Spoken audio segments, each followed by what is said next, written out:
Bonjour à tous. Dans cette nouvelle vidéo, nous allons nous essayer à un nouveau format. Dans ce format, je vous propose de vous lire en partie un article de recherche en économie et de tenter de vous l'expliquer. Alors, dans la vidéo d'aujourd'hui, nous allons nous pencher sur la lettre du CEPI de juillet-août 2021. Alors, le CEPI, cela signifie Centre d'études prospectives et d'information internationale. Donc, le sujet du jour, c'est la concentration des emplois, une source négligée de disparités territoriales et d'inégalités salariales. L'article est signé d'Axel Arquier et de Julia Bertin. Donc avant de commencer à lire et commenter cet article, je vais devoir vous présenter quelques prérequis. Alors,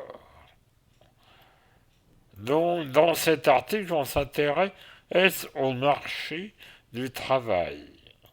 Mais pas n'importe quel marché et du travail. Pour définir le marché du travail pertinent, on s'intéresse à deux dimensions du marché du travail. Une zone d'emploi, qui est la première dimension, c'est la zone d'emploi, c'est-à-dire l'aspect spatial du marché du travail. Cela permet de délimiter un espace géographique.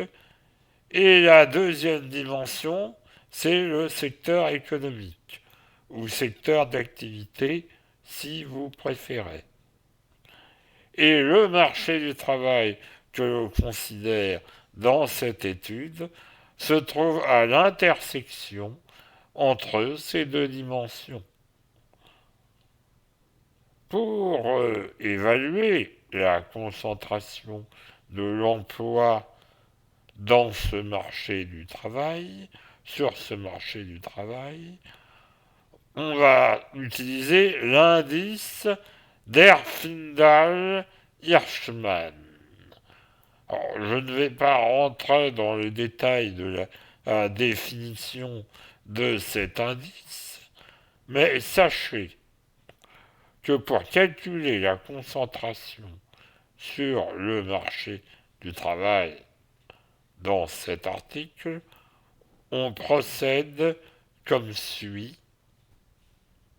On fait la somme des carrés des parts de chaque entreprise dans l'emploi sur le marché et du travail considéré.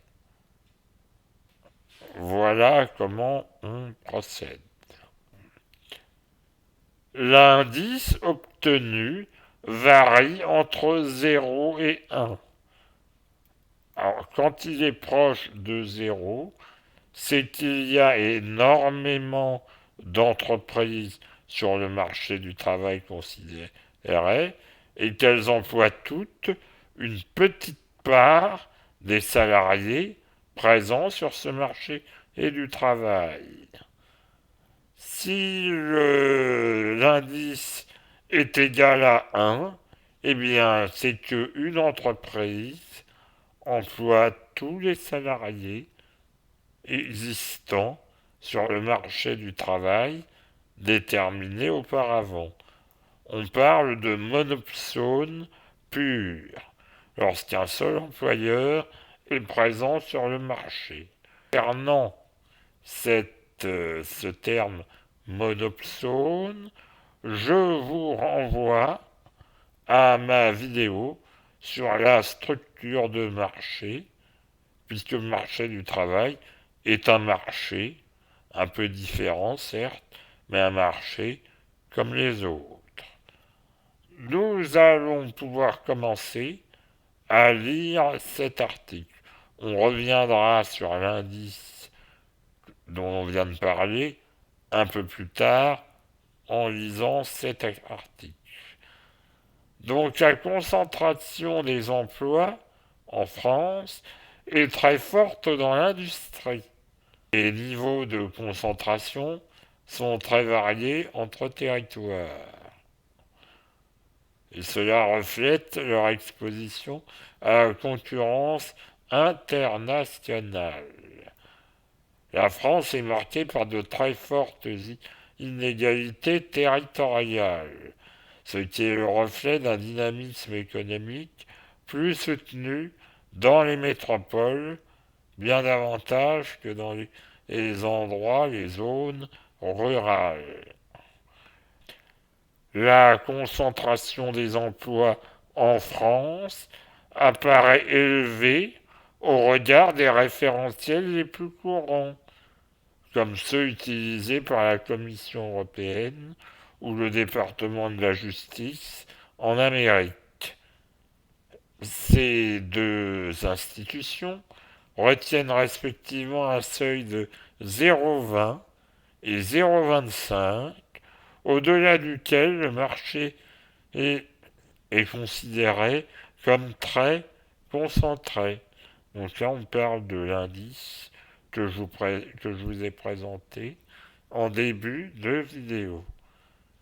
En moyenne, cet indice atteignait 0,47 en 2018 pour la France, ce qui correspond à peu de choses près au degré de concentration qui prévaudrait si trois entreprises se partageaient le marché et avec des parts sur le marché du travail, donc de l'emploi sur le marché considéré, de 60%, 30% et 10% de l'emploi. C'est dans l'industrie que la concentration est la plus forte. La concentration des emplois en 2018 est de 0,62. Elle est presque deux fois plus élevée que dans les services, où là elle est de 0,35. Cette concentration plus forte de l'emploi dans l'industrie reste significative même lorsque l'on compare des marchés du travail de même taille. Il est évident que la désindustrialisation, qui a conduit à des fermetures d'usines, a permis de raréfier les employeurs et ainsi d'augmenter la concentration des emplois. C'est pour ça que l'analyse que l'on est en train de présenter se focalise sur l'industrie. Donc, quelques chiffres à présent. Le degré de concentration dans l'industrie varie de 0,29 en moyenne en Île-de-France à 0,65 dans la Creuse, ou 0,61 dans le Lot. Donc on voit que les régions les moins densément peuplées, les plus rurales, ont une concentration de l'emploi plus forte. Alors pourquoi la faible mobilité des salariés les rend dépendants des conditions locales sur le marché du travail dans ces régions rurales, puisque il est difficile de se déplacer et souvent il n'y a pas de transport en commun, ou peu de transport en commun, et il est difficile d'aller dans une autre zone d'emploi. Euh, Au contraire, dans les endroits peuplés, euh, la, la, les offres d'emploi sont plus denses et il y a davantage d'opportunités d'embauche. Par contre, les prix du logement sont souvent plus élevés. Donc il y a un coût d'entrée. Seuls les salariés qui ont déjà un capital initial important peuvent s'installer dans les zones denses où le logement est plus cher. Alors la théorie économique nous enseigne qu'une forte concentration des emplois renforce le pouvoir de négociation des employeurs, qui ont peu de concurrence pour leur disputer la main-d'œuvre concernée.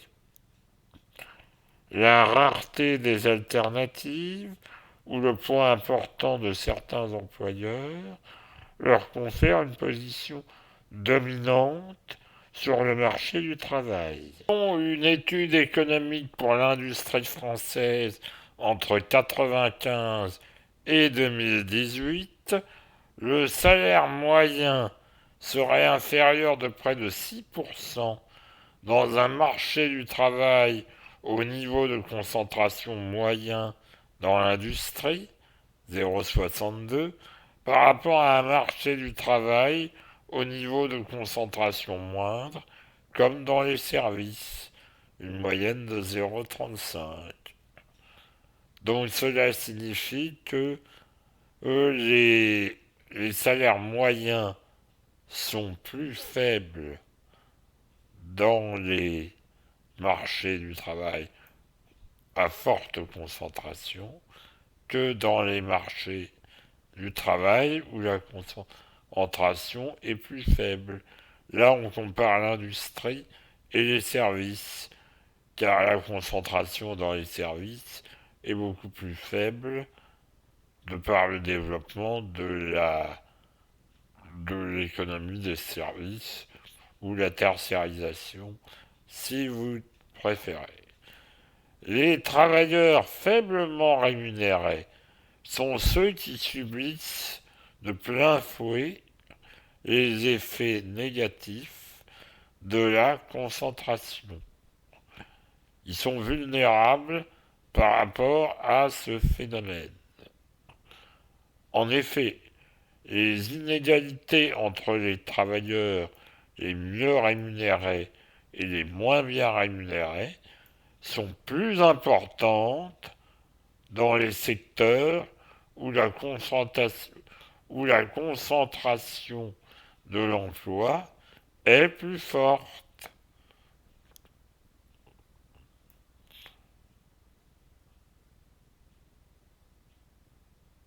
Donc on voit ainsi que l'accroissement du poids d'un employeur sur le marché du travail, hausse de la concentration, nuit fortement aux ouvriers les moins bien rémunérés. Là, on se situe dans l'industrie. Par contre, les salariés et les techniciens les mieux payés sont moins affectés par la concentration de l'emploi. Alors, l'exposition à la concurrence internationale est-il un facteur de concentration?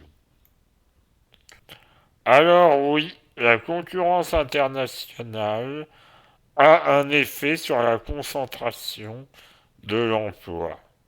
C'est ce que nous indique l'analyse économétrique qui a été effectuée pour ce papier. Je vous remercie d'avoir visionné cette vidéo. J'espère qu'elle vous a plu. N'hésitez pas à m'indiquer vos remarques dans les commentaires, à liker la vidéo et à la partager avec vos connaissances. Et également, n'hésitez pas à vous abonner à la chaîne si ce n'est déjà fait. Voilà, je vous remercie encore une fois et je vous dis au revoir. À la prochaine.